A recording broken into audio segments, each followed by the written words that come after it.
રચના કરાઈ।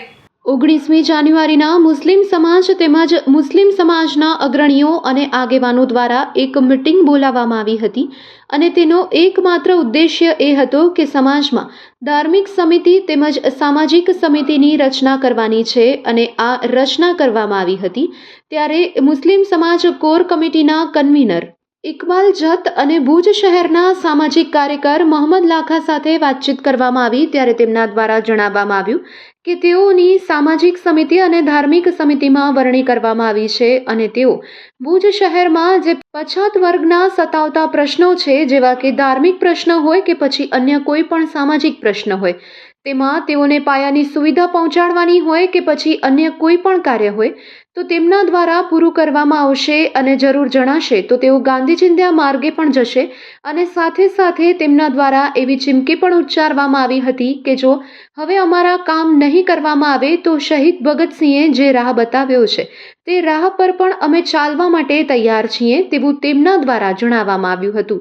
આવો આ અંગે વધુ સાંભળીએ તેમના જ શબ્દોમાં। મારું નામ ઇકબાલ જત છે।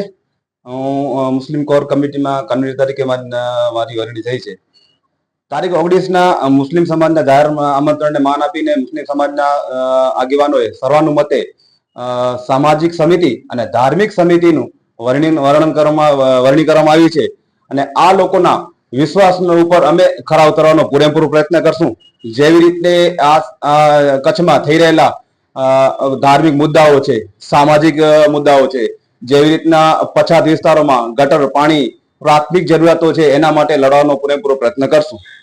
બિલકુલ એના ઉપર ખરો ઉતરવાની પૂરેપૂરી કોશિશ કરીશું। સાથે સાથે મારી ટીમ પણ કરશે। એની સાથે 10 તાલુકામાં અમે મજબૂત યુવા સાથીઓનો સંગઠન મજબૂત બનાવવાનો પ્રયત્ન કરશું।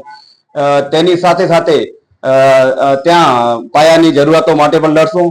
સરકારની કૂટનીતિઓ અને તંત્રની કિનાખોરીઓ અને નફરતી તાકાતો જેઓ ટુકડા કરવા માંગે છે તેના માટે પણ અમે લડત કરવાનો પ્રયાસ કરશું।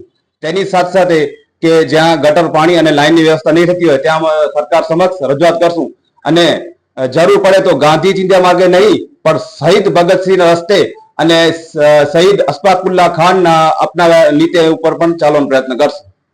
અત્યારે સમિતિમાં 32 જિલ્લામાં 32 લોકોની વરણી કરવામાં આવી છે। તેની સાથે સાથે બીજા સભ્યો પણ જોડાયેલ છે। મારું નામ મોહમ્મદ લાખા છે। સામાજિક કાર્યકર તરીકે ભુજમાં કામ કરું છું। 19 તારીખે મુસ્લિમ સમાજના જાગૃત યુવાનો દ્વારા ખાસ આ મિટિંગનું આયોજન કરવામાં આવ્યું હતું જેની અંદર ધાર્મિક આગેવાનો, સામાજિક કાર્યકર્તાઓ અને વિવિધ ક્ષેત્રના જે જાણકાર લોકો છે એ તમામ લોકો સાથેની એક બેઠકનું આયોજન કરવામાં આવ્યું હતું જેમાં 100થી વધુ સક્રિય લોકો ઉપસ્થિત રહ્યા હતા અને આ મિટિંગ દરમિયાન જે નિર્ણય કરવામાં આવ્યો જેની અંદર ધાર્મિક બાબતોને લઈને મૌલાના હુસૈન મંદરા સાહેબની અમીર તરીકે નિમણૂક કરવામાં આવી। સામાજિક બાબતો જે છે એની અંદર ઇકબાલભાઈ જતની કન્વીનર તરીકે નિમણૂક કરવામાં આવી।